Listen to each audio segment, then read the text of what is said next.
क्या ईरान के ये 100 से ज्यादा नौसैनिकों की तड़पती हुई समंदर में मौत हमें तीसरे महायुद्ध की ओर ले जा रहा है? जब ईरान 28 फरवरी को खamenei की मौत का सदमा ले रहा था, 160 बच्चों की लाशों पर शोक मना रहा था, उसी वक्त यह खबर हिंद महासागर से आती है। जब ईरान का एक मॉडर्न जंगी जहाज भारत से होकर वापस ईरान जा रहा था, तब अमेरिका ने एक साइलेंट किलर की तरह हमला किया और ईरान के इस जहाज को, इस समुद्री जहाज को पानी में दफन कर दिया, समुद्र में दफन कर दिया। यह बड़ा शॉकिंग था, यह सबको हैरान कर गया। 180 का स्टाफ था इस जहाज पर, जिसमें से 100 लोगों की अभी मरने की पुष्टि हो गई है। इसलिए मैंने कहा कि ईरान के 100 से ज्यादा नौसैनिकों का इस तरह से समंदर में दफन हो जाना क्या हमें एक कदम और महायुद्ध की तरफ तो नहीं ले जा रहा? दुनिया का आधा हिस्सा इसे अमेरिका का स्मार्ट मूव कह रहा है और आधा हिस्सा इसे धोखा कह रहा है। 1942 के बाद फोकलैंड के युद्ध में इस तरह से किसी जंगी जहाज को निशाना बनाया गया था। उसके बाद ये तस्वीरें सामने आई हैं। डिफेंस एक्सपर्ट ये भी कहते हैं कि जो इंटरनेशनल समझौते हुए थे, जो अंतर्राष्ट्रीय महायुद्ध को लेकर समझौते किए गए थे, ये उसकी धज्जियां उड़ाना है। आपकी जानकारी के लिए बता दूं, ईरान का ये जंगी जहाज एक इंटरनेशनल मेले में भारत में था। 24 घंटे पहले भारत इसका जश्न मना रहा था, इसका वेलकम कर रहा था। उसके बाद यह जहाज जब वापस जा रहा था, इंडियन ओशन के नीले सागर में श्रीलंका के तट पर इस पर हमला होता है और इसको समुद्र में दोष कर दिया जाता है।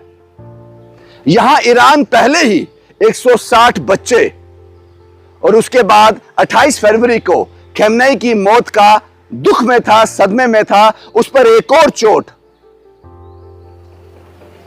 अगर इस युद्ध में रशिया और चाइना भी खुलकर सामने आ जाते हैं तो दुनिया तबाही की कगार से सिर्फ एक बटन की दूरी पे है। इस बात को बड़ी ध्यान से समझना होगा। बहुत से ऐसे लोग हैं, बहुत से ऐसे देश हैं जो झुकने से मना कर देते हैं। शायद ईरान भी उनमें से एक है।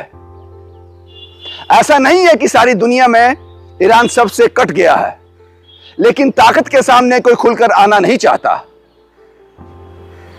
आप यकीन मानिए, महायुद्ध से बिल्कुल तीसरे महायुद्ध से थोड़ी दूरी पर इस वक्त दुनिया खड़ी है। अब इस बात को आपको ध्यान से समझना पड़ेगा। मैंने आपसे पहले कहा कि अगर ईरान के पास खोने के लिए अब ज्यादा कुछ नहीं रहा है, अगर वो इसके चलते कोई बड़े फैसले करता है, तेल पर रोक लगाता है, तो आपके घर का चूल्हे से लेकर गाड़ी का चक्का तक रुक जाएगा। ईरान में वो ताकत है। इस युद्ध का समाप्त हो जाना, रुक जाना पूरी दुनिया के लिए बहुत जरूरी है, लेकिन अपनी ताकत का लोहा मनवाने के लिए कोई भी कीमत चुकानी पड़े, मुझे लगता है यह युद्ध उस कगार तक पहुंच गया है।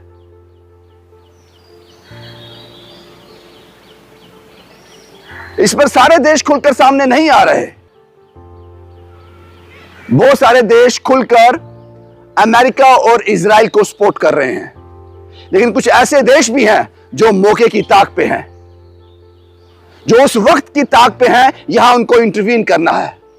अगर वो वक्त सही वक्त तक आ गया तो इसलिए मैंने कहा, अगर रशिया और चाइना इस युद्ध का हिस्सा बनते हैं तो ये दुनिया तबाही से एक बटन की दूरी पे है। इसीलिए चीजों को समझते हुए जो बुद्धिमान गतिशील देश हैं, उनको एक बार विचार करना चाहिए। एक बार कोशिश तो की जाए कि ताकतवर के सामने एक प्रस्ताव रखा जाए, समझाया ना जाए, क्योंकि ताकतवर को समझाया नहीं जाता, उनके सामने एक प्रस्ताव रखा जाता है। कोई तो इस तरह का इनिशिएटिव करे, क्योंकि जो आग आज हमें बहुत दूर लग रही है, उसका ताप, उसकी गर्माइश कब आप तक पहुंच जाए ये आपको पता भी नहीं चलेगा। वो बटन उसी का संकेत है।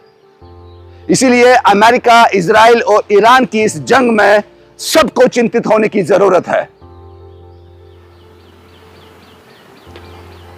और डिफेंस एक्सपर्ट यह भी कह रहे हैं कि यह हमला जो ईरान का मॉडर्न जंगी जहाज अमेरिका की स्ट्राइक से डूब गया, समुद्रदोज हो गया, यह उस इंटरनेशनल समझौते की धज्जियां हैं।